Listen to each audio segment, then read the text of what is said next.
11th pick, the Miami Dolphins select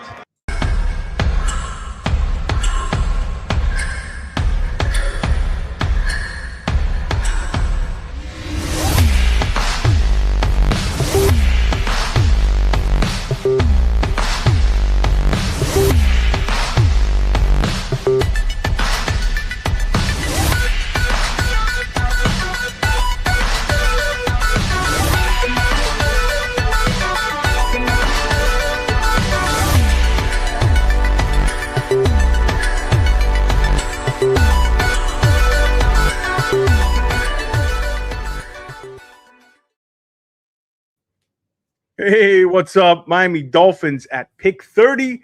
I think this might be one of the hardest decisions in the entire draft for them, depending how the board may fall. There's going to be multiple directions they could go here. And honestly, not everyone's going to agree what the right move is. So today, we're going to break it all down, the strategy, the options, what Miami should do. And we're joined by the CEO of the Draft Network. We've had him on before, Jaime Eisner, to help us do it. We're excited about that. Then Jason and I are going to run a full 7-round Miami Dolphins mock draft. I know you guys love that. So let's just dive into the war room. Let's break all the options down. Thank you so much. As always, I'm joined by my co-host and co-pilot, Jason Sarney. And I mentioned Jaime. Jason, how you guys doing this evening? Doing great. Excited to be back. I think it's been almost a full year since the last time I was on the show. We did this last year. Now Miami's got a few more different picks to work with this time around than they did last year. Yeah, the war chest is full. Let's just say that. It's a little funner to do that. Chat's already live and going. All right. I think we should start off real quick. Jason, the pro days happened today. Let's get caught up with that because I think it's relevant, Jaime, with the Miami Dolphins. Yep. Locally, he down here at the University of Miami. Keontae Scott, I think, cemented himself as a top 50 player, running in there's different times. Officially, I think it was 4.33, 44-inch vertical. Then we had Maui Inoa, who ran 5.08, plenty good enough for him. I think he's in that top 10. I don't think he gets to Miami. Then Mansur Delane also ran 4.38, I think it was, at his pro day. So all guys really helped themselves. We'll start with you, Jaime. Affects the Dolphins here. Do you see probably didn't help their case of some of those guys falling to 11, right? No, Maui Goa is a guy that I like a lot, but no, he's not falling to 11, barring a Laramie Tunsil like draft scenario. Let's get on that. Let's get him a mask. I think he's in play starting at 3 to Arizona. Yeah, there are a fair number of teams that could use him there, but I think he goes as high as 3. Mansur Delane's an interesting one because I think there's a chance he still gets there. I know obviously he had a great pro day. He's the clear cornerback 1, and he was the best cornerback in college football that was draft eligible this past season. I think he would be a phenomenal pick for Miami if he gets there at 11. But today's workout was really good, but I think we kind of knew he was going to be CB1. Yeah. And Keontae Scott's really interesting. I like him a lot. I thought he was a second-round pick even before today. Where do you see him at? Corner? Scott, he's probably going to be a nickel. Yeah. Like a Stoops kind of those guys. Yeah, very similar. Scott is. I don't love him in coverage. That's an area where he hasn't been phenomenal, but he might be the best blitzing corner in this draft. I mean, he's a guy, and he plays the run extremely well. Leadership. We got a chance to sit down with him one-on-one at the NFL Combine. Really impressive human being. Talked about how like the trials and tribulations he went through, having a down year two seasons ago. Said he lost the Senior Bowl invite, came back last year, balled out, got the Senior Bowl, and was really good. And obviously had a phenomenal pro day. I'm with you. I think he's going to be in that second round as well. But yeah, I think he's going to be more of like an in the box safety hybrid nickel type of role in the NFL. But I mean, that's a starting player nowadays. I know it's going to be cliche, but that's a base defense now. You mentioned this. I got a couple thoughts on this draft because I really had to go over the weekend. I'll talk about it as we get into this. Really kind of decipher what I feel about this draft because there's just really a lot of good football. We're going to say that over and over again. And there's so many tiers. And I do a big board every year, Jason knows, and I'm going from the horizontal thing now to the vertical. I'm like, man, how do I? It's harder than. Good luck putting a top 100 together this year. This is difficult. So I got a couple points. I think I kind of figured out maybe what the Dolphins should do. But like you look at Scott, and you mentioned Delane at 11. This is a deep cornerback class. So I think there's a real shot he gets to 11. But Jason, your thoughts. So we'll get you weigh in here on the pro day. Anything kind of surprise you or change anything about what you thought? Well, I think Delane got up to the top 10. I mean, I would be shocked if he gets to Miami, if he gets past Kansas City and Cincinnati. I think there's, those two teams that I think love him in their secondary. But it would be very interesting. Miami really, they're not in position to pass up on many phenomenal players. I don't see how they would be able to pass up on Delane. But as you mentioned, Mauigoa could be gone. The whole arm gate with Ruben Bain, who knows how that's going to play out. But if Delane is there at 11, I do think it would be rather hard, which segues into, the question, what does Miami do at 11? And I guess, how do you see that top 10 shaping out? Yeah, I mean, it's tough to say because you start to look at some of the names, and this is what mock. You guys are going to do one here in a second, team, but I just did one for the whole first round, and it's interesting because you pencil Mendoza at 1. If you turned on a 4-letter network today, they would have told you that there's some controversy about who the top quarterback in the draft is. There is not a controversy about who top quarterback in the draft is. The Raiders will be picking 1. They will be taking Fernando Mendoza at 1, and anyone who says otherwise is just trying to get attention, right? Or perhaps let's see them put money on that, or perhaps just shares the same agency as the player that they were talking up, hypothetically speaking. Not to point out anybody in particular, but after that, it gets really interesting. I mean, 2 right now, everyone thinks it's Arvell Reese to the Jets, but I think that could still be a couple different people. Cardinals look like they could be a tackle, that could be a Mauigoa spot where I think that's a great fit there. Maybe they're Ruben Bain, maybe they're David Bailey. Maybe they're even Jeremiah Love at that spot. 4, everyone's mocking Love there, but they could go edge, they could go receiver. 5 is a giant. So you start to put all these pieces together, and you go, well, we got to put Caleb down somewhere. We got to put Bailey and Bain somewhere. That's 3. We're putting Tate somewhere. That's 4. Jeremiah Love 5. Mendoza, that's 6. Styles is 7. Reese is 8. And now all of a sudden, you start to put all those names in that pile together, and you start to go, all right, well, you know what? Maybe one of these guys takes it to Miami at 11. You know what I mean? Because, in my top 10, you know what I mean? You start to think about all those guys like Mendoza, Reese, Mauigoa, Love, Styles. Freeling's another guy that's a tackle that's been getting a lot of attention lately. All of a sudden, you're like, somebody has to fall. All those guys aren't going to not be available. So maybe, if a guy like Delane ends up going in the top 10, if Bain and Bailey both go in the top 10, you talking about maybe a Caleb Downs to Miami at 11. You talk about Kenyon Sadiq as a guy who was in my mock draft to Miami at 11. You know what I mean? Like, you start to go, like, somebody's got to fall there because, well, if Kansas City takes a corner or the Bengals don't take an edge, well, does Bain or Bailey somehow make it there? You start to put all the pieces together and you go, you know what? Like, somebody good's still going to fall to Miami. And I think to your overall point, George, from earlier, you keep hearing that this is a bad draft class, and I think that's a wrong way to frame it. There are limited blue chip players at the top.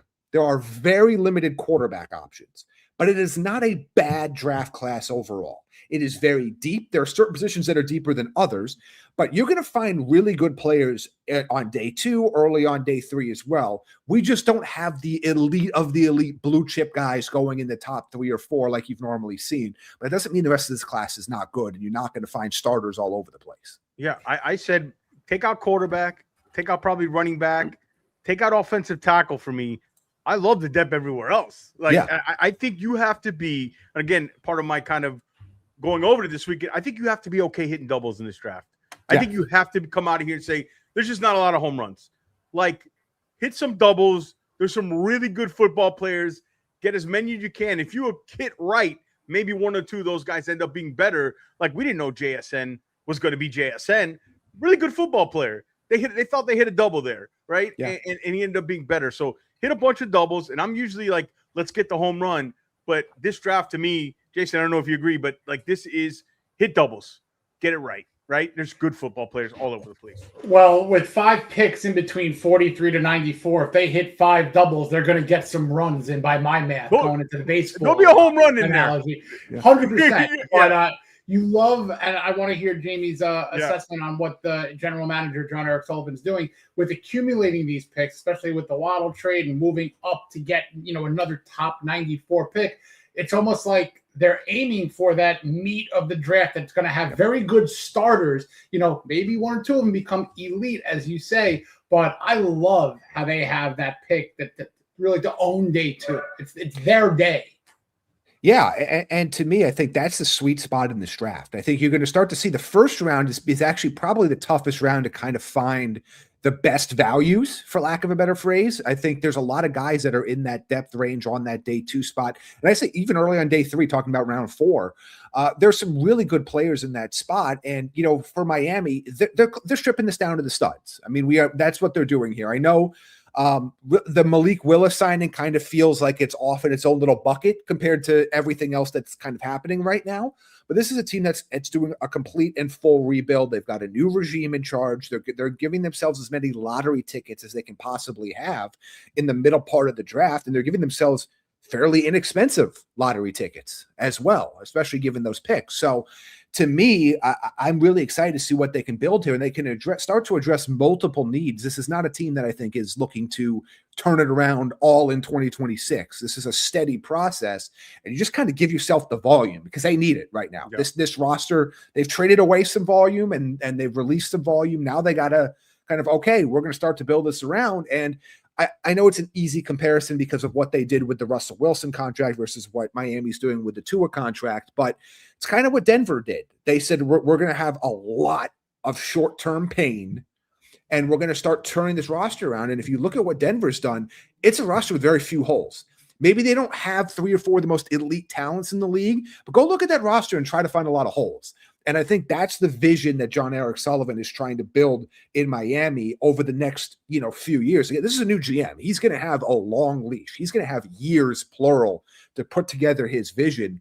You're going to have to start building out all of the areas of this roster. And I think this is a good way to start. It's never a bad thing to have good young draft capital, because what's the worst thing that you can do is you'll miss some guys or you trade it for other guys. So it's never a bad idea to have the draft capital. And you mentioned Lotto. More tickets you have, the more chance to win. I want to shout out the chat. Loving you, Jamie. Everybody in the chat, thank you guys so much. Make sure you guys hit that thumbs up. Take a second, subscribe. We get to 3,000 by the draft. We're giving away some of these hats, and we're giving away a Dolphins draft cap. So make sure, we love all you guys' participation. You guys are in the war room with us. We know that, and we love that. So thank you guys. As we've got Jaime Eisner from the Draft Network here. All right, Jamie. So you agree? I love 35 to 75 in this draft. That's the meat for me, right? But you said first round is difficult. Let's turn it to pick 30, because that one is kind of difficult. It's a great pick to have, right? Pick 30, but it is kind of so. When I said, I kind of went over the weekend, like I told you guys, and digging into it, and with so many players in the same tier, it really forces you to do it, right? I came in with an overwhelming thought, and Jason might like it or might not like it. I think they have to get an edge rusher no later than 43, unless they trade back and get another one in before 60. They got to get one in the top 60. I think they got to come up with the top 60 with an edge rusher. It may not be a home run, but I think the big, strong, powerful ones, there's some in that third round, the other tier, the DDSs, the Joshua Josephs, but I think those guys are going to be gone 60, 65.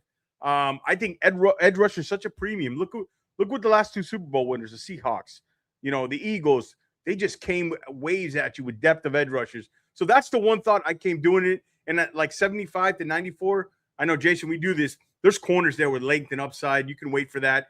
It's all about how it plays. But I just came to man, I think they got to get an edge rusher in the top 43. I'm curious on Jason's thoughts and Jamie. We'll start with you, Jamie. Yeah, I think that makes sense. And on the Draft Network, we have our mock draft simulator, the mock draft machine. And so I'm doing a lot of different drafts to kind of see how this plays out. And I kind of noticed that as well. It feels like with team needs and the way we program, the system, edge rushers are going to go early and they're going to go often in that range. And I think there's a big drop off. I'm trying to look at my rankings right now because I feel like every time I do these drafts, I feel like there's this big drop off that comes right at the end of the second round. I think there are about Lawrence-ish. It's so funny right there. I'm staring at his name, Malachi Lawrence, right there. Dude, I went into this weekend. I'm not even joking. I'm staring right here, and it goes because he's edge 15 in terms of how I have the. Now we have our scouting stuff that has their rankings, and I do kind of like the predictive combo. Yeah. But he's that guy there at 15, and then the next guy I have ranked is closer to 100 at edge. But so you have that range there where you have a ton of guys in that spot. You're talking about the second round, whether it's like, maybe Mesidor, Parker, Height, R. Mason, but like you're going to have to spend that pick in the top 60 on an edge rusher, or you're taking a developmental project. And now, I mean, they're all projects to some level, but you're taking a real developmental project if you don't take one there. So I've seen it from my mind and the way it's going to play out. I agree with you completely. That if that's you're just going the to one take trend I noticed. Yeah, you have to take one in the first 2 rounds if you want somebody you think is going to be a year 1 or year 2 contributor to your roster. Sarni, anything down on that? Yes, okay. Early in the process, JD, we're talking like right January, February. I'm like, who I really think is a Green Bay type of a player. And chat, relax. I'm not saying he's the number 11 pick. Keldrick Falk was an early identified player that I think, with the size, with the youth of him, and I think great prospect, great kid, and I think he can play 3 downs and maximize his ability to set the edge, be a run defender, which is a mandatory thing in Halfley's system. Now I've seen some people, and Scotty in the chat says Keldrick Falk at 30. Now I know he's not loading up the stat sheet with sacks, but tell me what you think about a player like him and what he can bring to the table. I would be a lot more comfortable at 30 than 11. And I think it's just because I don't know what the pass rush upside is for him. And I think that's the big knock in college. It's the big knock what he's going to be now. But he's an elite run defender. He's got the size. He's got the length. He's got everything that an NFL team would look for on paper for an edge rusher, which makes me wonder if somebody takes a shot on him somewhere in that late teens or in the 20s range. He might not make it to 30. But to me, he's NFL ready as a run defender right now. He'd be a great fit. He's not going to be, he would basically be an edge 2 on your roster because he's not going to be at least he hasn't shown so far. You never know what these guys can develop sometimes, but he has not shown that he's going to develop his game into being an elite quarterback harasser. But he does have a role on the team, and the role he does on the team is NFL ready right now. So I like the player a lot. I just think you have to understand that people typically want a major sack guy with a first-round edge rusher, and that's not going to be his calling card. But at 30, I think I'd absolutely like it. I think there's a chance he's there. I don't think it's a pipe dream that he's available at 30. I think there's a shot that he's in that spot. I would like that fit there a lot. I agree with you. Very much a Green Bay defender, very much a guy that I think would fit very well in Halfley's defense. But it's also one of those ones where, don't expect him to come in and develop into a 10-sack guy. That doesn't seem to be the most likely of outcomes. Not saying he can't do it, but I'm just saying it doesn't seem to be the likeliness. But I also think his bust potential is low because I do think he will be useful. Now, whether or not how you feel about spending a first-round draft capital on a high floor guy, but I think he's a high floor, low ceiling type of a player where I think what you're going to get from him and he's going to do it well, but it's not necessarily the splash plays that you, I think, are dreaming of when you draft a first-round edge rusher. Fair enough. That's funny you mentioned Falk because Jason, I was going to tell you, he's one of the guys that came away thinking when I said edge in top 43, I was thinking a lot 43 because I'm not as high on TJ Parker as everybody else, but like he's good. But I think a dream scenario for them is we go to at 11 and somebody like Falk at 30. I don't know where to make Falk. I think people are freaking out in the chat. No, we're not talking about 11, 30. You know what I mean? Is where it's at. I've seen some people think him at 15, some at 35. So like, and here's another thing I hate about this. He's not a double digit. If a guy's a 7-8 sack guy, be okay with it. But he makes your defense better. There's a lot of those guys in this draft. I think fans got it because they say 10 or 12 sacks. Dude, that doesn't grow on trees. Those guys are usually picked top 10, right? Like, so, I kind of know where to make a Falk. 15, 35, I agree with you. There's an outside chance he gets there. You know the name that comes to mind for me, and it's not quite, I don't think he has quite this level of pass rush upside. And think about him as an NFL player, not as a draft pick, but mid-career Jadeveon Clowney. A guy that would get you 5 to 7 sacks, but was arguably one of the best edge rushers in the NFL against the run. Like, I think that's what it's up. Now, I know Clowney ended up touching, 9 or 10 a couple times in his career, but I think that's what you're potentially looking at. A 5 to 6 sack guy, but somebody that is just phenomenal against the run and really is a boost to the defensive line overall. So that's kind of the type of player I'm thinking. Obviously, now Clowney coming out of college and being number one, that was a different level. what he ended up being in the NFL was an elite run defender that could spike some 9 or 10 sack seasons, but was mostly just a 5 or 6 sack guy.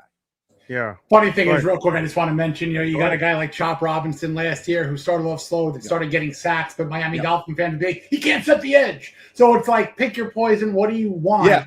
And I think it might be easier to develop a bag of pass rush moves and maybe get 2 or 3 more sacks in a season here or there. But your floor is being a hell of a run defender. So that's where I am on Falk and his style of play. Yeah, I want to shout out Charles, who's a member of the channel. Thank you, Charles, so much. Zion Young, I mentioned Edge. Him and Yakis are 2 guys I love. Yep. Mike, I'll keep going, and then you go, Jamie or Jason. He's long, he's strong, he's heavy-handed, plays with power, high motor against the run. I think the difference between him and Yakis, I think his ceiling's a little higher, but he also doesn't. He has some off-the-field stuff, but he is a physical edge. Almost, when I watched him, I saw Carlos Dunlap. I don't know if that makes sense to you at all, but like I saw some Carlos Dunlap there, but this guy might, big upside here. Yeah, I love him. I got a chance to talk with him at the Senior Bowl. Senior Bowl director Drew Fabianich called him DeMarcus Lawrence. He says, I see DeMarcus Lawrence inside. Like he says, I cannot unsee it. Some people have called him Jalen Phillips in terms of the style of play as well. Which, good Jalen Phillips. I know, but in terms of upside, Jalen Phillips, not I don't. Yeah. To me, I think he would be. You're not going to find a first round mock that I do that doesn't include Zion Young. I think he's that good of a player. I do think there's a chance. I think he goes a little earlier than this, but there's a chance he could be there at 30. And if he is, that'd be another phenomenal pick as well. More pass rush upside, not quite as good against the run as a guy like Keldrick Falk. But again, there's somebody that I think would be a great pick there for Miami at 30. Yeah. We have another question real quick. Sorry, I'm a little late.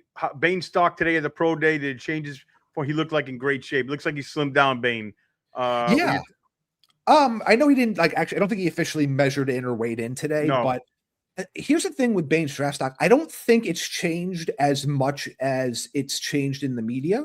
And what I mean by that is everybody coming back to people we talked to, even when he was just dominating early in the season at Miami, we all knew he had short arms. I think people find out about things about 6 months after the NFL does at minimum. So they've known about this, and he, is he going to go second or third overall? Probably not. I don't think he's going to fall out of the top 10 though. And so to me, I think there's really hasn't been as much change in his stock as I think the media has been freaking out about all the arms and it's this. And also we got a different arm length at the combine than we're getting arm lengths from other teams. We're starting to see a lot of these guys. So we don't even know what the real arm length is, but it's an issue. We know it's an issue, but it's part of his game. And there are pros and cons to having short arms. There's a lot of cons, but there are some pros in terms of the torque you can create with your arms being closer to the main frame of your body. And he bends extremely well. He uses his body in ways that most edge rushers can't, which is why he's so successful. To me, he's the number 1 edge in this class. And I think to some NFL teams, he'll be number 1 edge. Some might have him too. They might prefer some things from Bailey. Arvell Reese is kind of a hybrid. I don't know where he's going to play full time. He's probably going to oscillate between off-ball linebacker and outside linebacker at the NFL level. But I guess kind of answer the question is I think Bain's draft stock's actually been fairly steady. It's just people with reactions that have been all over the place. Like he's been mocked in the top 10 since September. And I think that's where he's end up going. And I think by the end of the day, we're really does somebody's stock fall if they went 6th or 8th instead of 3rd or 4th from what we thought in September? I don't really think so. So I think those of you that are out there in that area and have been watching him all year long, you know what he's about. You've seen him play. NFL teams know what he's about. Those that have really rigid length measurable or type of thresholds, they won't take him, but they weren't going to take him 6 months ago, and they wouldn't take him a year from now if he was in the next draft. So I don't really think that's going to change much. We got a question in our follow-up, and then Jason, I'll let you go. Ione, Dolphins fit, you scheme fit. I got a video coming out on him soon, but your thoughts on him and his scheme fit in the zone? I think he fits any team. He's the best pure guard. He's the best pure guard in this class. He's fundamentally sound. His good size. There's a little bit of everything. Well, good in both phases. he's just one of those guys where there's a lot of interesting center prospects in this draft in those middle rounds, in that third, fourth round. But there aren't a lot of great pure guard prospects. There are guys that we think might move to guard. There's some tackles we think are going to move to center in this draft class. Spencer Fano being one of them. He could be a guy that moves from tackle to center. Brian Parker is a Duke guy that could move from tackle to center. So there's a few of those. But there's not a lot of pure guards in this class. And, I think Ione is somebody that's going to be in the mix from probably, I would say maybe like 14 at Baltimore is maybe the earliest I could see him going. Maybe he goes a little bit lower than that, but I think he's in the mix from, the mid-teens to the mid-20s. Like, I'd be surprised if he gets out of the first round. Give me 3 names that you think the Dolphins should be taking a look at 30. 3 guys say, we hope you'd be happy if these guys got here. Okay, so I'm looking at my list now just to kind of give you names I think are happy but also realistic. Yeah. I think one of them would be Omar Cooper Jr., the wide receiver from Indiana. Okay. I think he's kind of in that mix now, I think he's clearly the wide receiver 4 in this group behind the big 3 that we've been talking about for forever, in whatever order of Tate, Lemon, and Tyson. He's somebody I really liked what he brought to the table. I think he's an instant contributor.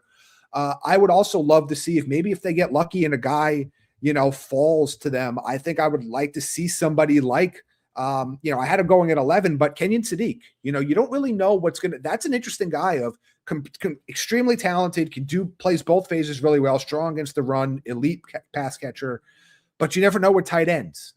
Some teams are going to take that in the first round. Some are going to feel like they don't want to invest in that spot. Could he be a guy that, slips a little bit down the board?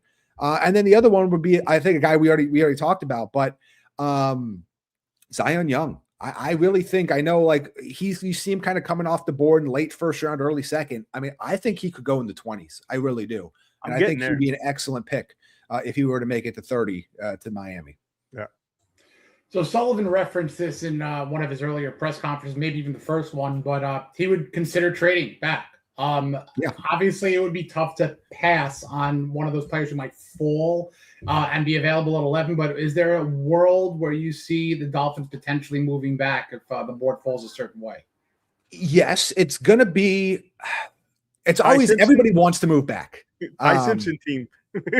Well, yeah. And the answer to that is Arizona, right? Yeah. I mean, I think that's the, if everyone's going to mock up a trade for someone to come in to the back end of the first round to trade back up. And obviously at that point, you'd be moving back 4 or 5 spots at that point. If you're Miami, it would be Arizona.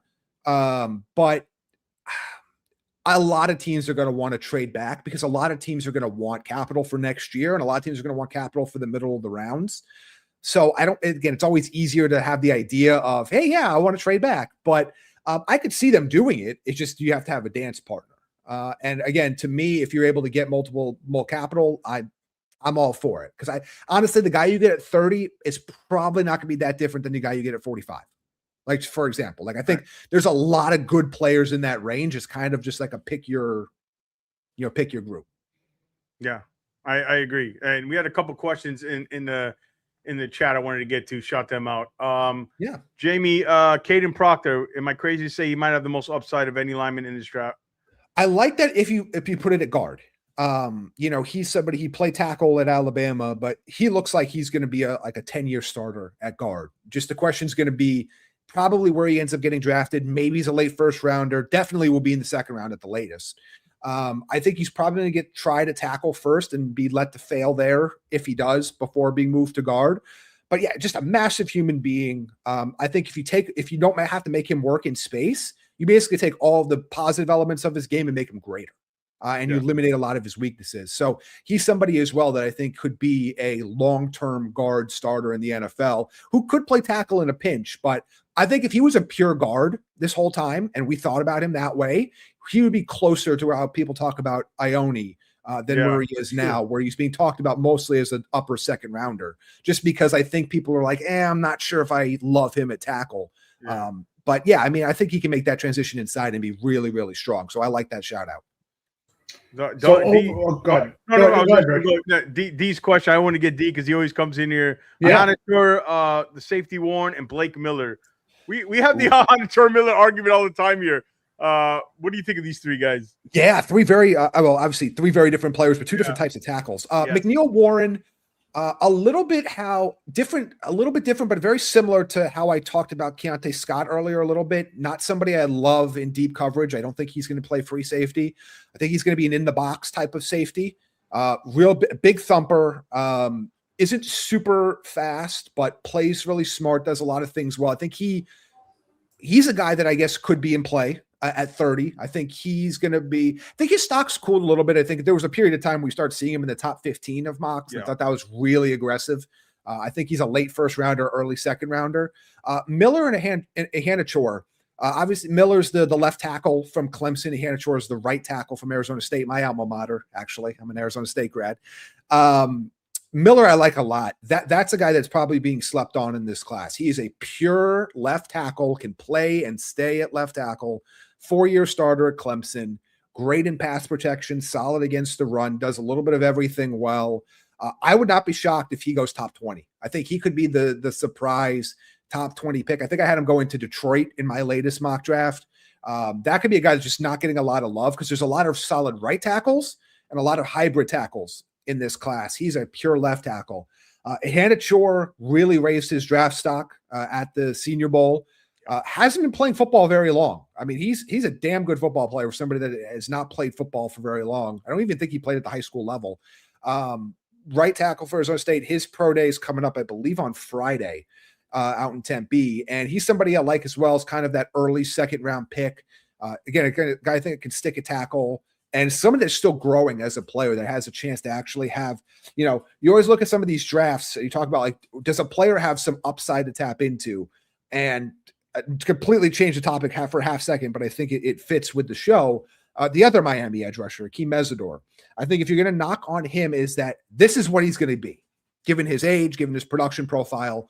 He's going to come in and be productive right away, but you've seen his upside. And I think when you talk about some of the guy like Hanachor, this is a guy that you've seen flashes, but there's room for him to grow. And I know a lot of times for years we've talked about, like, with Alabama players sometimes coming in of like, have they already shown you the best of what they can be? Do they have another level to them? Or does Nick Saban have them operating at peak capacity? And, these guys are solid, but this is the peak. So that's the different types of players you're going to get there. But I think all three players are really interesting. All three players could be available at 30. You couldn't go wrong. And obviously serve different roles. You couldn't go wrong with any three. I think you hit it on the head, and we probably both agree. Miller's got a higher floor right now. Yep. Hanachor probably has the higher ceiling, probably the more chance to bust, but the higher ceiling. Miller, you kind of know. I think that's probably the best way. Last question: you're going to stay in mock with us, Jamie? I'm going to stay in mock with you. I'm trying to see if I can push some stuff, so I'm going to stay back. I'm enjoying it. You're having that much a good time on the War Room here at Penn State. Yeah. All right, Charles. We always give our members a shout out to get their question in. Last one, we'll get to the draft. What do you think of Kilgore? Love Kilgore at safety and Ramsey. Yeah, so two different USC safeties. Just one on the East Coast USC and the West Coast USC. I like both those guys. I think of them more kind of in that third round range, kind of different types of players. I saw actually flash on it was rugby that he played. So shout out to the comment that showed up. Yep. That's what I thought as well. So I don't even think he played football at the high school level. So basketball, soccer, I knew he was everything else but football. Everything else but football, right? And again, something you don't really see a lot at this kind of level for a prospect. We're going to think is going top 50, right? I mean, it's kind of pretty crazy when you think about it. But there have been some O-line success stories. But Kilgore, big guy, hits hard, versatile. I think both those guys would be really solid. Mid to late day 2 type of safeties. All right, so everybody in the chat, make sure you subscribe. Make sure you got the thumbs up. Like this video. We got Jaime Eisner here. He's decided he had to leave, but he said, you know what? He's having such a good time. He's going to jump in the War Room and mock with us. So let's get that started. Let me pull that up. I think I have to make an adjustment on the. I let me see that. This is live. So hold on, give me 1 second. Let me do it here. It shouldn't be that hard. All right, there we go. All right, that was quick, I think. So let me share screen, and next time we'll use the Draft Network one, but this is quick. All right. So let's do this here. Sorry, just don't tell my boss, okay? I won't tell your boss. I'll do the promo for the mock draft machine on the draftnetwork.com. So make I don't sure you get guys go to Draft night. Network and and all right. So Miami consensus 7 round. All right, let's enter the draft. And there we go. So Reese second, Bain third, Bailey, Styles, Tate, Delane. Interesting. Here's the trade scenario. So Jamie, we'll let you be. We'll be your scouts, right? We'll give you advice. Okay. We'll let you make the final. Jason, you okay with that? We'll let him make the final decision. We're tough, just to let you know. Me and Sonny we're tough, but we'll give you our opinions, and you can. All right, so I'll show you the board. Caleb's Downs made it. All right, Lemon, Tyson, McCoy, Freeling, Vega, Dynaman, right? So obviously the big name that's bright in the screen is Caleb Down, right? Yeah. I'll show you the trade offers you want to look. We got 11 and 51 for Minnesota, 18 and 49. That's the only deal. So, I mean, it's hard. I don't know about you guys, but it's kind of hard to pass Caleb Downs here. Well, but and it's funny because we just talked about this about what 5-10 minutes ago, in the sense of somebody's got to fall, right? And we start talking about potential options for this pick, and and to me, obviously, Caleb Downs is the guy that falls here, but you also have 2 of the 3 top wide receivers. Now, to me, you got to take Caleb Downs. In my mind, he is a top 5 player in this class overall. I know but he plays safety. And so I know that at that point, I know there's positional value and I know there's some salary cap stuff, but for a team that needs as many blue chip talents, you got a blue chip talent in this draft fall to you at number 11. Yeah. And I think the chat agrees. Like there's no, I don't think there's no debate. This is a no-brainer. This is a no-brainer here. No, but as you see, though, somebody's got to fall to you. And this is what we talked about. Like, in Miami's in a decent spot here where I know it's at 11, but like we ran through all the names. So let's say Caleb Downs goes, 8th. Okay, well, then Delane falls. Maybe he goes into a different spot and then, David Bailey falls. You know what I mean? So you're in a spot where, I mean, obviously this pick's clearly Downs. But to me, it's just, and I think that was the trade that Minnesota would be trading up for because they need a safety as well. I think that's why they gave us that offer. If he wasn't there, I'd like that trade a lot. Actually. Oh, I would as well. Yeah. I would Downs absolutely. Wasn't there, I'd probably taking that deal because I like 49. I like at 18, which you can get. But I think it's a no-brainer. I think. I think you have to take Downs here. We'll take Downs here, right? All right. Now we talked about 30, where it gets interesting. What's available at 30? So let's see who falls down the board. You guys, Sadiq went 16. Vega went 17. Freeling 19. Lomu, Parker, McDaniel, Concepcion, Allen, McNeil, Warren, right? Okay. Oh, interesting.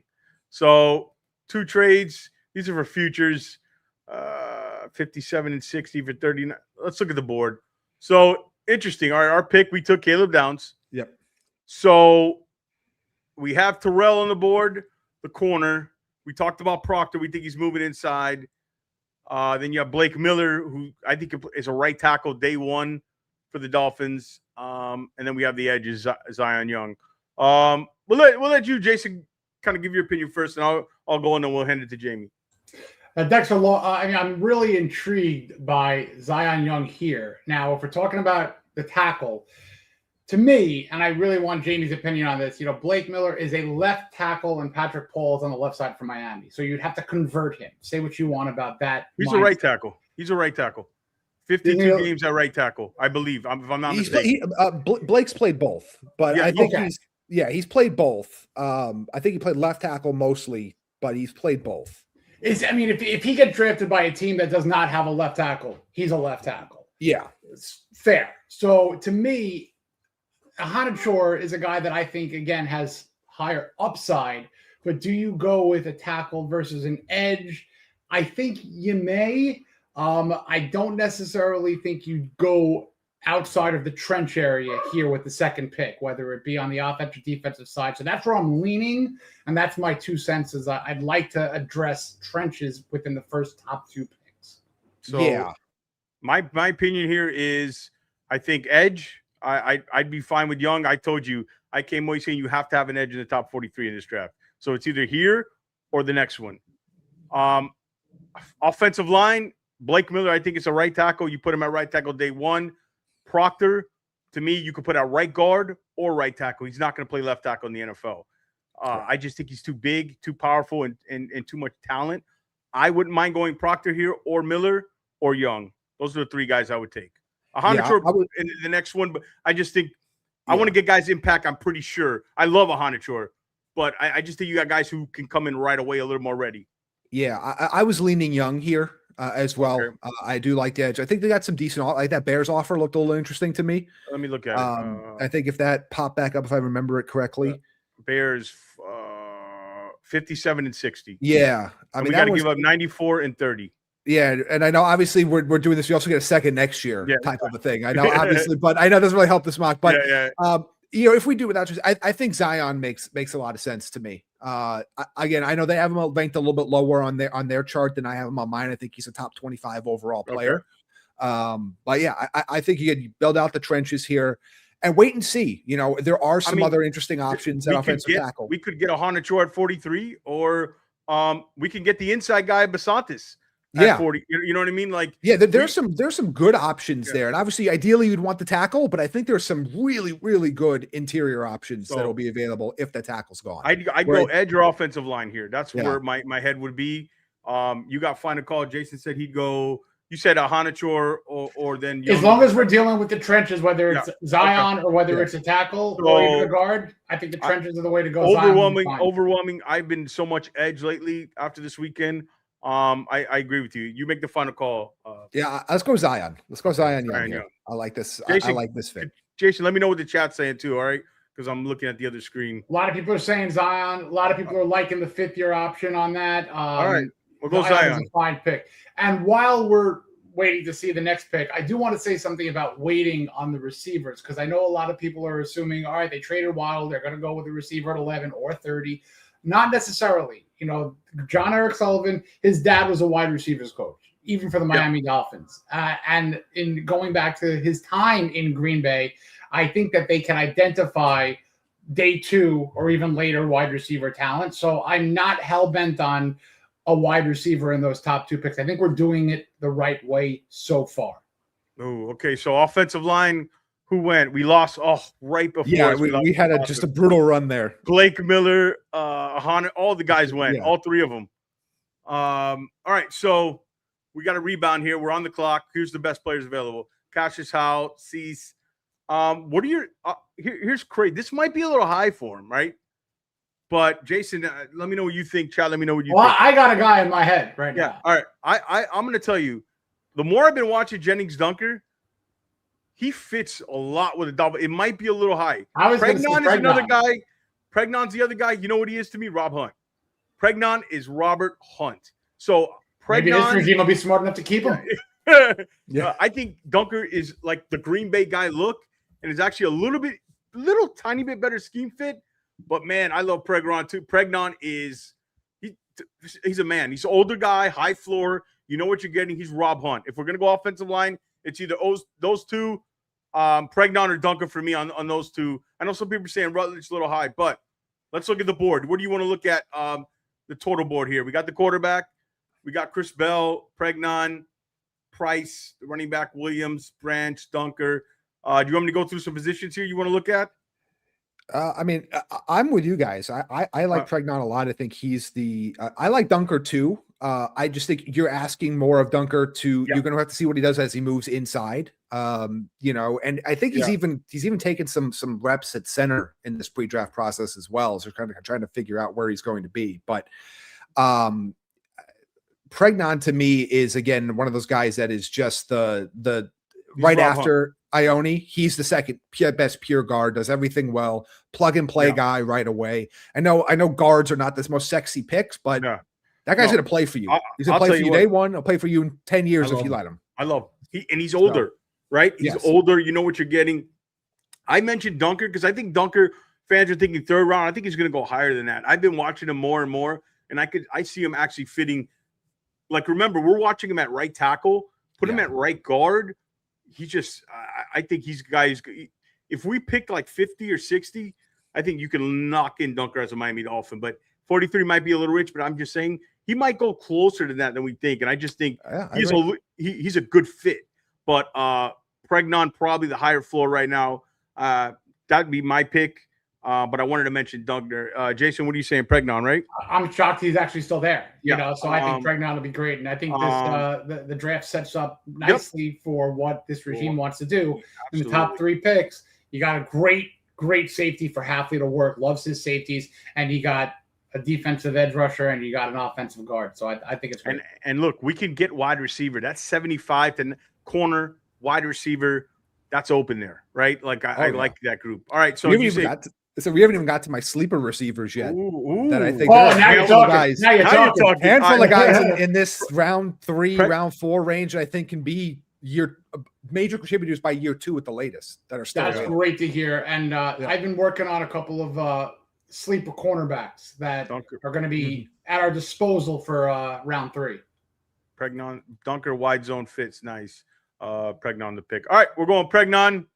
Chat's overwhelmed, but Chat loves it. Pregnon. Right, I love Dunker as well. Just yeah. Both those guys. I always really like to put guys who I think should be in consideration that we don't talk about, because I think when we tend to look at these rankings and go, that's not the real rankings. Nobody has them what the league has. So all right, Pregnon. And then to your point, also every team is different. You know what I mean? Like when we're doing it, or in this case PFSN, you're kind of having to do league wide. We don't have, you can't rank for a specific system because you're trying to do all 32 teams. Point. I'm going to make a point to you. I think if you in this draft, if you found like the 5 best football scouts in the world, I think all their lists will be different in this draft. I'm telling you, this one's really difficult to peg. I mean, it is. And I've done boards for like 4 or 5 years. This is the hardest by far, man. All right. Ooh, Skylar Bell just went. Joseph. All right. Ooh. If we didn't take a safety, there's a nice looking safety sitting there. I'll see. Yeah. Let's look at the trade offers real quick. We got Minnesota. We got 75. Let me fix that. 75 and 80. I don't like the future stuff, but So, all right. So let's look at the board here. Let's look at our picks first. We got a safety. We got an edge. We got a guard. So I'm looking at corner and wide receiver here, maybe. Jason, you thinking that too? Yeah, no, those are 2 up. Yep, I see one already. But cornerback, I know we need a cornerback, but I think you could wait around a pick or 2. There's a bunch of guys. There's a bunch of long guys there. I agree with you. I mean, to me, I'm looking at one of the names you had at wide receiver. Ted Hurst. Love him. That's a got a chance to see him up close and personal. I've been talking about Ted Hurst for a couple months. And big fan of his. Like, again, he was one of those ones that were the Senior Bowl put him on my radar when they told me they were going to invite him. Kind of obviously didn't, like most people, did not watch, with all due respect, a lot of Georgia State this year. So, but seeing him at the Senior Bowl, this guy is a little bit of, I mean, he was winning against Power 4 guys consistently. He's got height, he's got speed, he's got the catch radius, he can run routes. Length is crazy. Just completely untapped potential. If he had a different helmet on, Jamie, correct, if it was another shoe helmet, we're not talking about a guy here at 75. If he played at Georgia, or instead of Georgia State, different. We're having a whole different conversation about him right now. I would love him with this pick here. I think he's going to go. I think he's going to be a top 75 guy at the end of the day. Obviously, I know we got AJ Halsey there as well, which is a guy I like, but I don't think I don't think you need a second safety here. Hurst, to me, if you want to bet on a guy that could be I don't really call him a sleeper because people know about him now, but in terms of a guy that could go in the 3rd round that could develop into a wide receiver 1, I think he's on that short list of guys in this class that I think could be that. You're talking about he could be like a Nico Collins, almost getting this later in this area, similar height, and he could just escalate to wide receiver 1 in a year or 2. Yeah, and in Miami, he's going to get the opportunity. And slower coach Nico. So this could be a nice, Yeah, I love him. Small school. I'm down. Terrell Owens, small school, big receiver. Somebody mentioned that in our chat last time. That's pretty good. All right, Hurst here. Yeah, that's my vote. All right. You're the GM, so it's the pick. This is a really, I mean, I know we're biased, but this is a pretty solid draft so far for Miami. No, I think everybody would be pretty happy. At some point, we rate ourselves very. Okay, there you go. It's fine. Yeah, or steal for Minnesota. More. All right. So 87. A couple guys we like went here. I love Trotter. Sutton. I know Jason's right, but we got the edge already. More. Halsey. At some point, if Halsey was still there, the value might have been too good. Yeah, just you figure it out. I liked him a lot. Where was he? Houston before LSU. I because we did a report on him thinking he might come out last year, and we had a mid-round grade on him then. and he had a really good year for LSU too. Yeah. New Mexico and Houston. He played for the Lobos and the Cougars. There you So go. he had a couple stops. I get used to that now, and like nobody's playing at one school anymore. All right, so let's look at the board here. Our picks: we got a safety, edge, we got a guard, we got a wide receiver. This is where we start looking corner. I think here. Let's look at the whole board. You got Malik, you got Muhammad sitting there at corner. This is a good football player. This Darryl Jackson Jr. though, man. Another Senior Bowl standout. Yeah. So where are we looking here? Either one of you guys just, I'm controlling the mock here, so tell me where you want me to go. If you want me to look at any positions, or do you want can see to go the corner group just to see what's still there. See, I really like Julian Neal. Yeah, I was looking at Neal and Lee are two names that stand out for me. And I think you can get them in the next pick. I mean, the Dolphins have 3 picks in the next 5. That's right. Yeah, you have all these picks in the. Let's see. So we have 87. We have 3 picks in the next 7. So we probably want to get a corner out of there, and then other than that, then we can look. I mean, you can even double look at wide receiver. That's even a possibility. Tight end. Let me look at the all board here. Yeah, I have another wide receiver sleeper here as well that I like. Bryce Lance. Yeah, I've been watching him for a little bit. Just because North Dakota State always has dudes. He's getting no attention. I don't understand how he's getting no attention. He's Christian Watson clone. I mean, yeah. Let me ask you, what about Jalen Farmer? Okay, that's a fun name. I like him. Well, I already got another guard. Feels high for me though. Yeah, 94. No, not taking him here. Just your opinion. Oh, okay. Yeah. No. I like him. Say another high floor. If we went tackle earlier, I would consider. Yeah. All right. So Jamie, lead us here. What are you thinking? Corner, or we might be able to get? I think you guys are talking about Lee and Neal. Muhammad, really good player. He's a little too short for Halfley. He's 6 foot. He's more than short. He's a little light. More. Yeah. He's more light than short. I like him as a player, but I don't know if he's the same fit for like the other two guys. But remember, this is a zone heavy team. We got to also consider that it's a zone heavy team, so that's going to be another thing we got to consider. So if we're going to wait, you guys saying wait out corner. Curious, what do you think about him, Sonny? What do you think about like I watched him more and more. I like him. I know he's a defensive tackle, but like, is there somebody you would consider here or no? I mean, consider yes. They do have a number of defensive tackles. Obviously, they could trade a Sealer, or they could, cut bait with him. And the other guys are from the Greer regime. Big time physical player. I don't think it's the way to go at this exact moment. I think you can get a couple of guys, take flyers on a little later on the line. But I'd say wide receiver corner here, back-to-back picks. I mean, look, Jamie, if you want to use a wide receiver pick and just check that off the box and get a duo, I have no problem with that. Yeah, I mean, let's do it. I mean, I take Bryce Lance here. Yeah, I know it shows at 107, but I think he's a top 100 player. He's going to go here. Yeah, I'm fine with that. I think he's going to go in the 3rd round. Trey Lance's younger brother. Yes, this is very much related for those of you that were wondering. He's got the size. By the way, I know the Christian Watson pick is feels right, but he does feel like a Green Bay receiver. Oh yeah. Oh God, yeah. 100%. Like that regime would like him a lot. And again, somebody I think can come in and play right away. I know like you let these guys will get the opportunity to develop, and you have a quarterback there that's decent. You know what I mean? Like you're not throwing him in there with the 40th best passer in the league. These guys are going to have an opportunity with Malik Willis to at least show what they can do. And I Robert's think pounding the table for Lance. He's pounding the table, man. With these two receivers, I think you got a Z and an X that you can just go with. Obviously, Lance being the X, you can have Hurts the Z. Speed and size. Both of these guys. Yeah. Well, Lance with a heavier speed, but I love this duo. I just want to shout out the chat again, guys. Thank you. Make sure you're liking the video. Make sure you subscribe. We're going to give away the draft cap. Maybe we'll get Jamie. We'll get you one of these Finn's Faithful caps, Jamie. We're going to give them away and a Miami Dolphins draft cap. I don't know if I shared this last time I was on here, but I did spend 3 years in Pembroke Pines. So I'm very familiar with South Florida love, and back when it was still Pro Player Stadium that they were playing at. Player. There was Joe Robbie, Pro Player. What was the other one? There was a bunch. Land Shark Stadium. Dolphins Stadium. I'm still calling it Joe Robbie. So it's been a minute since I've been down there, obviously, because still calling it Pro Player Stadium, but I am familiar with the area. Pembroke Pines, shout out in the house. Pembroke Pines.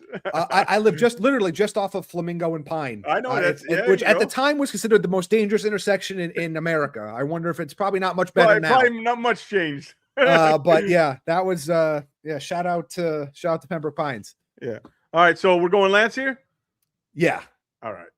Someone asked too about you want Jacoby Lane in the chat there, but accident. But we just remember it's Bryce Lance for those of you that. Oh, I took Jacoby Lane. Yeah, you did. Oh, my that's okay. gosh.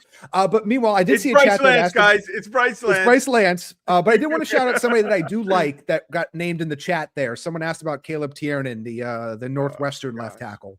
Can you? The length is a little bit of an issue, which I think is a big reason why he's probably going to fall. I like him as a potential developmental tackle, but teams that have those particular thresholds at tackle are just going to pass on him.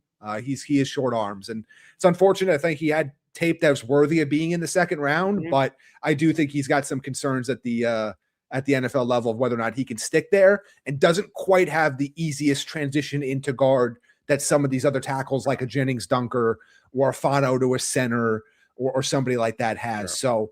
So they changed. Oh, good. I'm glad to see it. Look at that. They finally changed it. Again, that intersection was a disaster. So I'm glad that they've fixed it. That was Bryce Lance. I hit Jacoby Lane for some reason, but if you guys want to say Jacoby Lane, you can't go wrong with that either. But yeah, it's Bryce Lance. All right. So let's move on to now we're at pick 90. Now is where we probably got to hit the corner here. Will Lee or Neil? I like Julian Neal. I like Neil. Yep. Yeah. I'm with Neil. Let's stick and pick there. Yeah. Oh, yeah. I think from now on, it's sticking and picking because there's not going to be a ton of value on a trade back.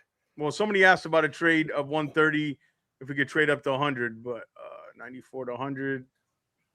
Somebody in the chat asked that. It's intriguing now. Well, you had one job. I know. I got many jobs on here. I'm doing that's true. But sorry about that, guys. I apologize. That's on me. I like Jacoby Lane too, by the way. I just don't think he's got the upside. Look who went 93. Look who went. Jalen Farmer. There's Jalen Farmer. There's Jalen Farmer. Going to Mike McDaniel. That team needs all the help, and that team needs all the help they can get on the line. Let's be real.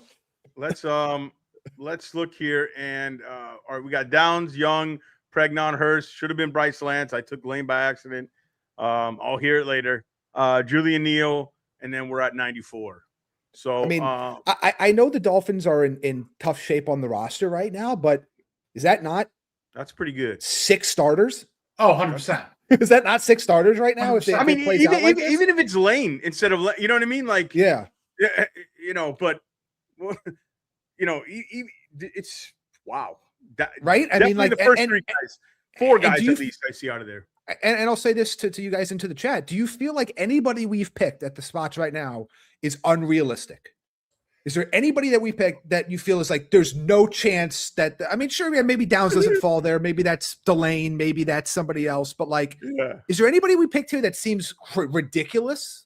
No, not ridiculous. A little surprising that Pregnon got here, but that's not terrible. A little. But he could. I think he gets there. Yeah, I've seen him in the first round in the back end a lot. I've seen him at 35. But this is nothing is out of the realm. And I love the edge. I told you, I came on the show telling you the edge has got to be in the top 43 now.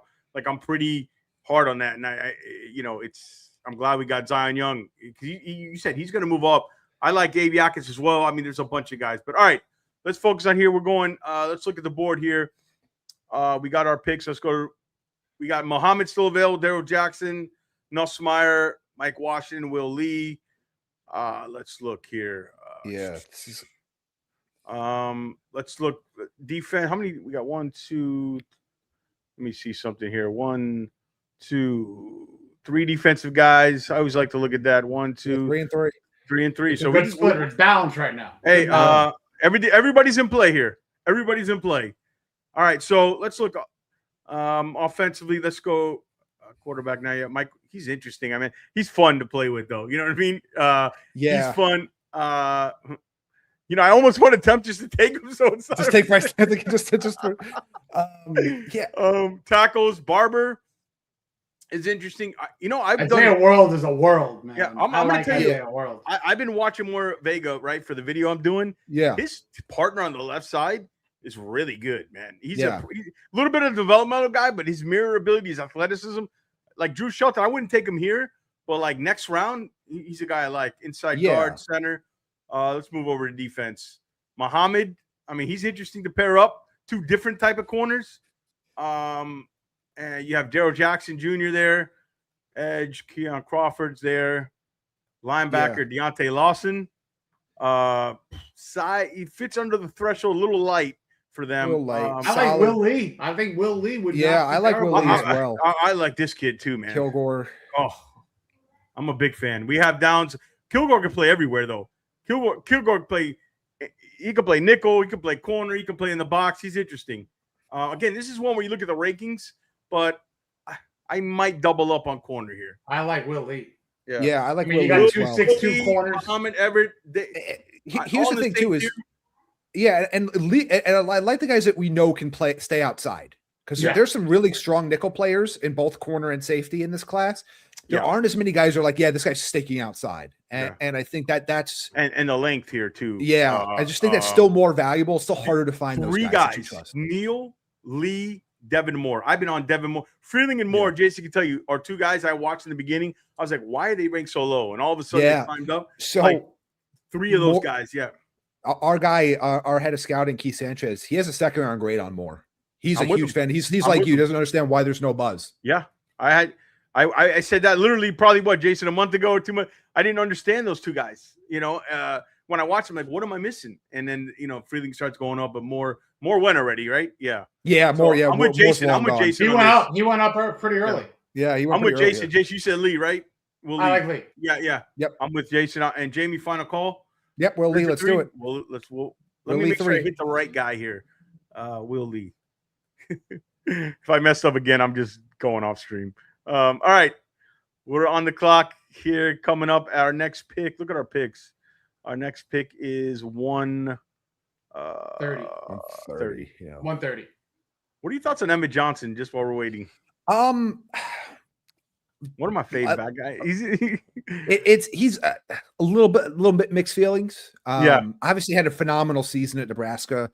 I think he's a limited athlete. And I do wonder if he's going to be translatable into I don't think he's got a 3-down role at the NFL level. Like, I don't know. Like, I really don't like this running back class outside of Love and Price. Like, there's a lot of guys. There's a lot of guys I take a 6th or 7th round chance on, but not a lot of guys I feel comfortable about in the middle rounds. So Downs, Young, Pregnon, Hurst. Supposed to be Lane. I mean, Lance, but Lance, it's a wide receiver. Neil, Will Lee. Man, if I knew this guy would have been around. That's I might have waited out there. Go to the edges. I have an interesting name at edge if he's still around. Is Tyreek Sapp still around? I like Tyreek Sapp as a run defender on the edge. I mean, we already got our pass rusher. I love Tyreek Sapp as a second edge who could specialize in being a run defender. I don't know if we could wait another pick. I think you could probably get him at. I like Sapp. 130 might be a tight, but I agree. We're playing. But Jason, if you said, "Hey, if I was the GM and you came in ranting in the room and said, I love this guy," I'm not at 130. I wouldn't. Logan Jones at center is interesting. I'm looking at the guys. Anybody stand out to you, Jamie? What about tight end? Let me see, because I know we have it. Oh, Delp is interesting. Yeah, man, I mean, got my Gauss Roush, man. Yeah. Tight end. I like him later on. Yeah. Gillenborg. Yeah, he's someone that he's got some untapped potential. Wyoming's offense is a tough watch. It's kind of, you don't get to see a lot of what they had there. What are your thoughts on him? Barham's interesting because he's a little bit of a hybrid. He's got juice though, man. Yeah, he does. He played more on the edge this year than he has in the past. He played a lot more linebacker the previous year. He's somebody I like in this range as well. I mean, I'm looking through guys here. Like, you're kind of in this, not for me. That's you guys can make that. I know what he's done athletically, but I can't get behind the. Oh, Jamie, I know it's a small percentage. It's a small percentage chance. But boy, I love those lotto tickets, man. I agree with you. Small percentage. I think he can throw. Crazy athlete. Is Logan Jones too good to pass up here? This is poor man's Tyler Linderbaum. He's Tyler Linderbaum light, I think. And he fits exactly. You look at your center, who's Aaron Brewer. You know, yeah. You're going inside. How many linemen we drafted?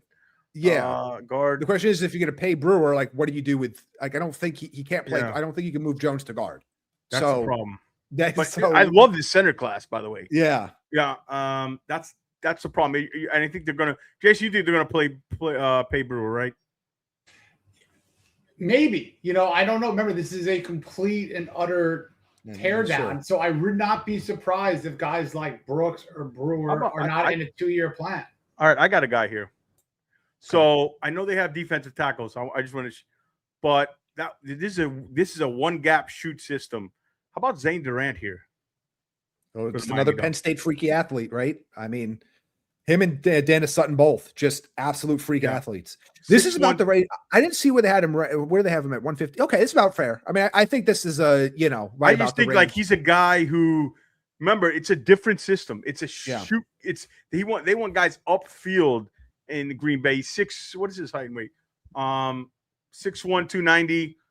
But he blew up the combine, 4.75. Yeah, I like him a lot. But I'm open to options. This is kind of a weird spot here was available. Like the guys who are highly rated, I think either we took a player there or, like you said, Logan Jones I would take, right? Yeah, I mean, if you got to figure out what the long-term center option is because he Jason, can't move off a center. So, Jason, what are you thinking? Tight ends is an area that I think that we should address, but I think after Delp it gets a little thin. I mean, if Jamie's got a sleeper, I'm down with waiting. I'm not in love with Delp enough to take him and over Durant or over I always go line of scrimmage. I like Delp, but I think he's a little hyped with the 40 time for me. I don't know. Yeah, that's just me. I think he's a tier above the rest of the tight ends still available, but I'm totally cool going with going in the trenches as well. I think when I did my actual love here, tight end. Like I think it was actually the next pick is when I did a Dolphins mock draft. I think in February. Okay. I think I gave them your guy from Wyoming, John Michael Gillenborg. I love him. At 151. So I think we can wait on the tight end. We might be able to get him next. Yeah. Yeah. What are you going, Jamie? Let's go with the chat. Really wants Zane Durant. Let's go with the chat. I feel like we. Are you all right with that, Jason? Sarni, you voted? Yeah, that works. That works. All right. Did I take him? I get. I'm like to see. Yeah, now you're worried. I'm like, oh my god.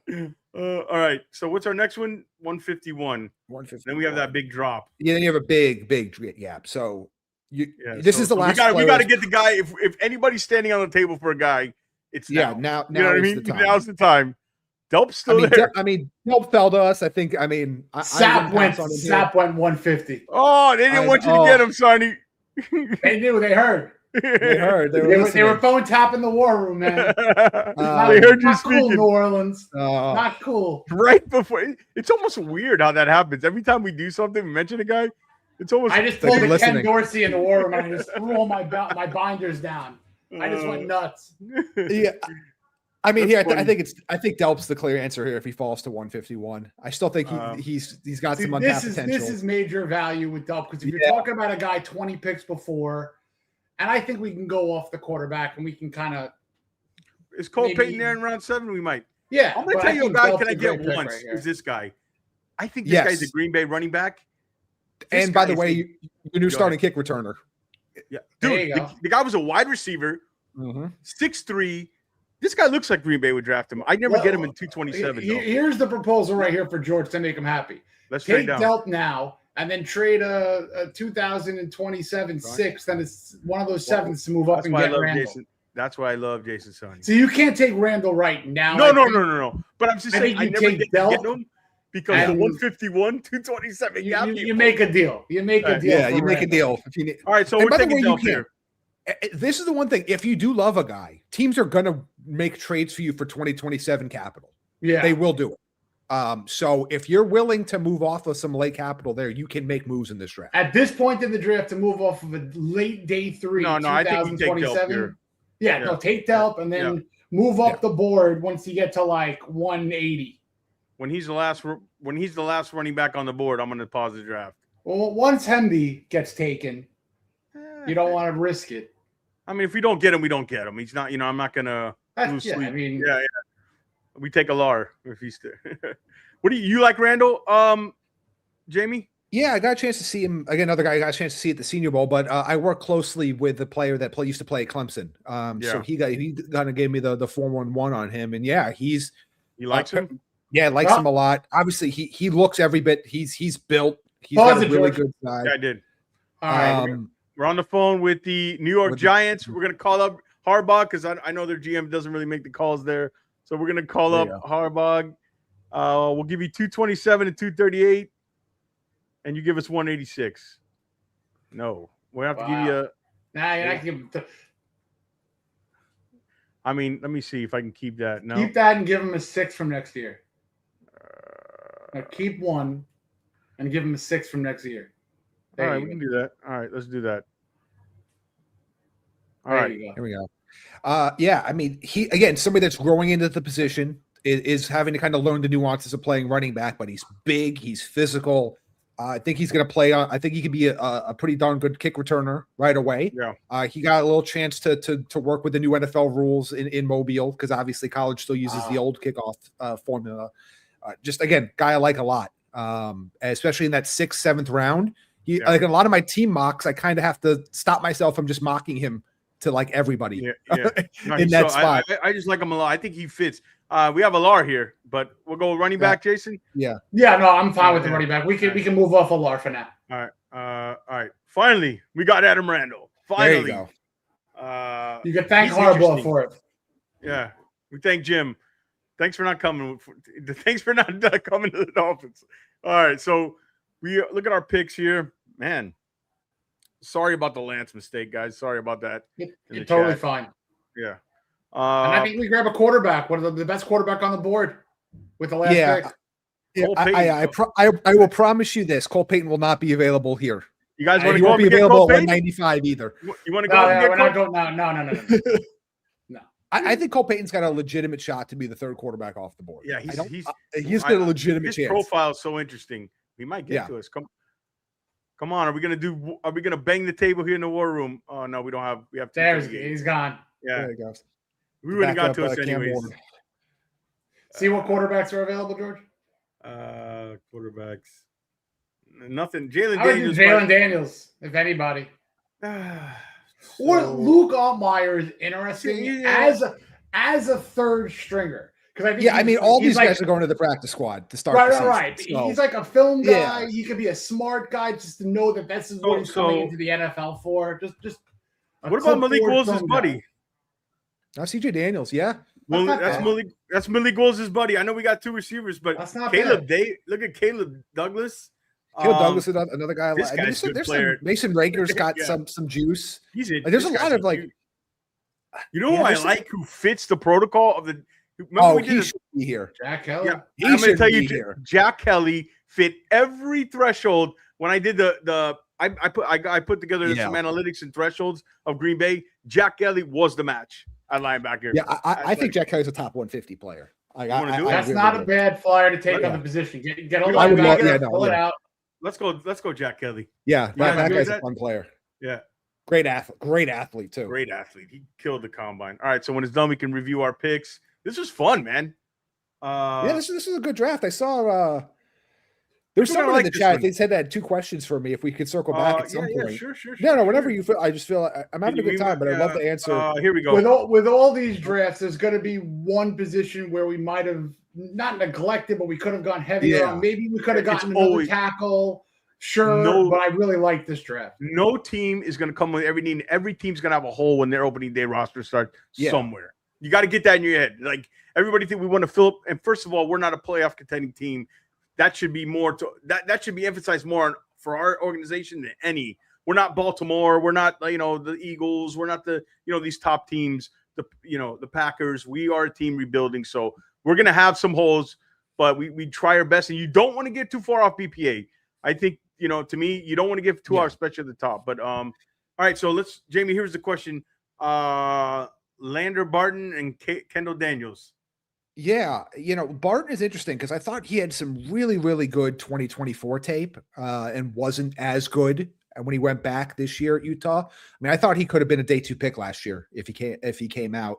I like him as a guy that, might, be that typical, off ball linebacker type of a player. He's good against the run, good recognition, but doesn't really showcase kind of the high level that he kind of showed a couple years ago. And Kendall Daniels, interesting players, kind of like, I don't know where he's going to play full time, whether it's going to be linebacker or sort of like a hybrid safety role, but he's got really good size and athletic agility. So both those guys are probably day 3 picks, but are both some guys with some upside that I like. Yeah. So here's the draft. Yeah. Caleb Downs, Zion Young, Emmanuel Pregnon, Ted Hurst, Bryce Lance / Jacoby Lane. Guys, if you're watching the replay, I hit the wrong guy, so that's on me. It should be Bryce Lance. But even if it went like this, I still wouldn't complain. Julian Neal, we got back-to-back corners. We went with the athletic upside interior guy and Zane Durant. Then we went with the athletic tight end, and then Randall and Jack Kelly. We'll start with you, Jason. Your thoughts, and we'll get Jamie's final thoughts. I'm gonna give it an A-. The only reason why I give it a minus, if we had one more pick, I would have. Was my Lance mistake? No. I would have gone one more tackle. I'm not saying blatantly over another player. Yeah. But we probably could have doubled up on the offensive line. But I like it a lot. It's the way the board went. No, I mean, we got one. We got an interior guy. I think we got Austin. Yeah, but I agree. Besides George F. Up, greatest draft ever, 6 starters. It's all me. Go ahead, Jamie. Yeah, no, I mean, I agree with that full sentiment where, if I look at this in a vacuum and pretend like we didn't just see how it happened, my first thought would be, where's the tackle? Yeah, that would have been my first pick. But but to that point, if I think you're starting to look at, you're not going to fill all of Miami's holes in 1 year. They have created on purpose with this new regime a lot of holes to fill. But what I do think we have is some really good key pieces to build around. We have, I think, we have a long-term safety, box safety potentially in Caleb Downs. We have a long-term edge rusher to build around, a long-term guard, 2 receivers that should be top 3 in the rotation. I'm going to be the top 2 to start, but I mean top 3 in a rotation. Probably thinking about what, Jamie. There you go. I'll take it. Miami 2-3 years from now. I think you got two decent cornerback guys to start with, rotational defensive line, a starting caliber tight end, a kick returner. I think we've got a lot of pieces here. We're not going to be able to fill it all. And I think it sucks when you have to live it in real time. Like, it's fun on Madden or NCAA where you can sim multiple seasons in a month and see what it all turns out to be. This is a multi-year rebuild, but I think you've got some key pieces in a lot of areas that you feel really good about. And now you have to spend next offseason figuring out what the tackle situation is going to look like. Yeah. No, I think when I look at it, I agree. If I looked at it and just came in and remember, mock drafts, we can run 10 of these things, and it's going to be 10 scenarios. So you can have a great one, but I agree. I think the thing is what happened was Downs was there. That was the part that changed everything probably for the offensive line. But I think, look at it. You got a guy who I think's top 3, 4, 5 player in this draft. Yeah. You got an edge rusher who's a tone setter, a nasty dude at 6'6", 260. You got a starting guard, I said, is Rob Hunt, an upside receiver in Ted Hurst. You said Nico Collins, kind of in that mold or whatever, just the long catch radius. Bryce Lance supposed to be there, but Jacoby Lane, either one. Another receiver, a speed receiver, and then Julian Neal and Will Lee, man. 2 long corners, pure. I think both could start. Remember when we had, who was it, Vontae Davis and Sean Smith? Jason, I think you can see that scenario with those 2 guys. Zane Durant has got as much juice in the interior. And then Delp, Randall, one of my favorites, Jack Kelly. So I give it an A, man. I thought it was a great draft, and it was fun.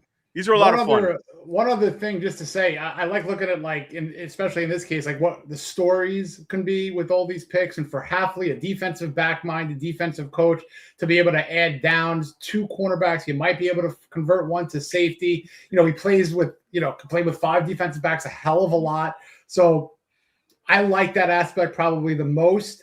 Fan of Zion Young. I love what you said, Jamie, about him. And the two receivers were great. Yeah. Yeah, I just again, it's just one of those ones where I know I just will keep reiterating it, but because it's not fun to hear, but in some ways, like you kind of have to bottom out more often than not to kind of get to where you need to go in sports these days, and that's kind of what Miami's doing. You know, obviously, nobody expected quite the season that happened in Miami last year, but you have a completely new regime now, and by the way, a regime that those Green Bay guys tend to win wherever they go. When they go out in front offices, they tend to go and they build places and they win. One of them helped turn around New England very quickly in Elliott Wolf.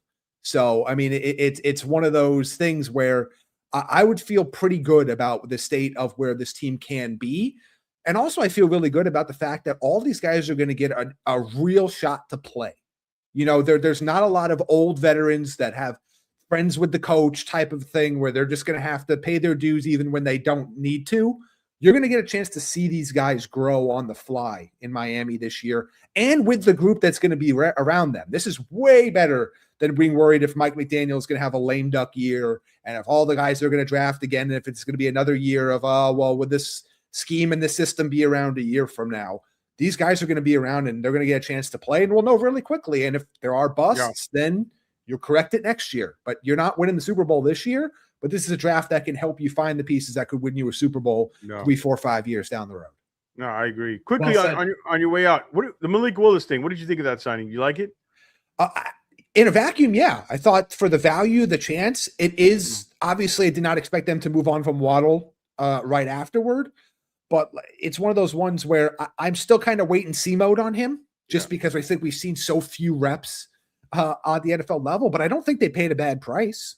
Remember when people were talking about him making 40, 50 million or something crazy like that? So, I mean, he's on a pretty good price. And I think in this case, as I'm looking at it now, and this is why these are so helpful, you kind of see the vision in a sense of, okay, we'll get to see what Bryce Lance and Ted Hurst and and Oscar Delp can bring to the table, because we're not starting Quinn Ewers this year. We're not starting, somebody of that caliber. With all due respect, there's just levels. There's levels to this, and so I think you're going to give yourself a chance to kind of evaluate some of the actual pieces that you're bringing in and are holding over to see how they do. Where it becomes really tough to do that if you just have a true 60th best quarterback in the league starting for you. It becomes really tough to evaluate all the other pieces around you. So I think in this case it makes a lot of sense. And again, it wasn't that much for a quarterback, it's not that much of a financial commitment.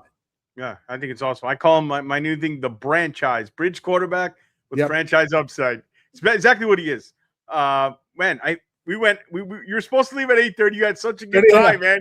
I hope that's a sign that you like us. It was a good show, man. This was good. This was fun. This was fun. I'm glad I'm glad the chat liked it, and I like the draft we came up with. I thought we did pretty good. That was great. Everybody go check out before you get out of here. Tell them what you got going on in the Draft Network, where to check out. You guys got a simulator as well. Yes. Promote everything. Go ahead. Yes, go ahead. Make sure you go on to the draftnetwork.com. Free account. You can do a full 7-round mock draft. You can do any team. We can do every team. And it's good to kind of try out these different ones, because we all have different sets of rankings. We all have different information, that we're using off of rankings. You probably saw a few times in the draft, they said, oh, this guy won't be here, or, oh, I think this guy goes way earlier. You can kind of see what could happen in all those different scenarios. So check us out. Obviously, draftnetwork.com. You see I just did a full first round mock / the teams that don't have first round picks. I did their second round picks at the very top at the draftnetwork.com, and same thing. All socials are just at the Draft Network. Pretty much everywhere else. On my Finn's Faithful account, on Twitter, I'll make sure I tweet out the link to your mock draft. And how about this? Maybe we get one more in before the draft using your guys' Draft Network system. Love that. Let's do that. We'll plan it. We've got about a month away. Exactly a month away. Yeah, exactly a month. Yeah. So everybody in the chat, unbelievable. I'm telling you, it's what makes this thing fun. They've been outstanding. As you could probably feel the energy, Jamie. The chat was great. We love it. Make sure you thumbs up. It takes a second. You don't know how much it helps to support the channel when you share it, subscribe, all that good stuff. Again, we're going to give away draft hats. We get to 3K before the draft, and we're going to give away Finn's Faithful hats. So thank you guys so much. Stay tuned. We should be back live Thursday. Linebackers, scouting report cards. And what do you say, Jason? We throw another mock together? Of course. Of course. It ain't a big faithful walking without a mock draft. All right, guys. So for Jaime Eisner, for Jason Sarni, and for myself, gotta stay faithful. We are out.